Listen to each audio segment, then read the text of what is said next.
Bonjour tout le monde et bienvenue dans les Laurentides. Alors une petite vidéo, je vous avais fait une petite vidéo pour la récolte de mon ail. Aujourd'hui je vous fais une petite vidéo pour la plantation de l'ail. Alors l'ail se plante dans un sol qui est aéré et on doit enlever toutes les mauvaises herbes.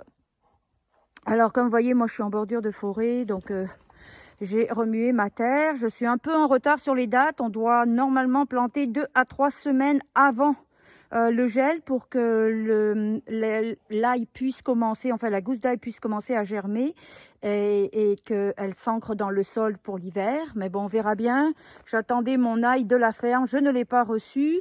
J'ai donc décidé de planter mon propre ail qui est ici. Je plante beaucoup d'ail, mais je ne suis pas encore autosuffisante. Cette année, j'en plante beaucoup plus. Alors, comment on plante l'ail? Alors, on plante l'ail. Alors, vous voyez, j'ai fait des rangées comme ceci. J'ai fait des trous qui vont à 5 cm ou 7 cm, c'est comme vous voulez, et ils sont espacés de 10 cm. Alors comment je fais?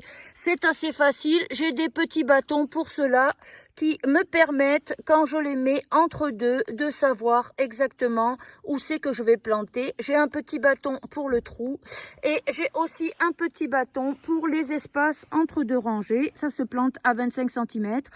Souvent je mets un peu plus pour me permettre de marcher quand ça va pousser et d'aller enlever les mauvaises herbes. Alors l'année dernière j'avais mis une toile géotextile. Cette année je ne mettrai pas de toile géotextile parce qu'elle s'est abîmée. Je ne compte pas racheter une toile chaque année.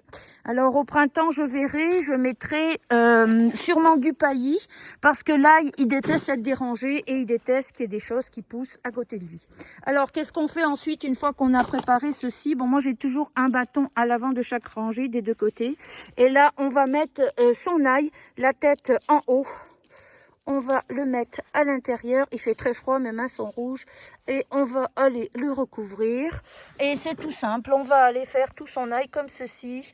Là je l'ai mis à l'envers, il pousserait quand même, mais la tige serait pas droite. Voilà, on aime bien ça, avoir des belles tiges droites quand ça pousse. Et je vais continuer comme ça sur tout le long.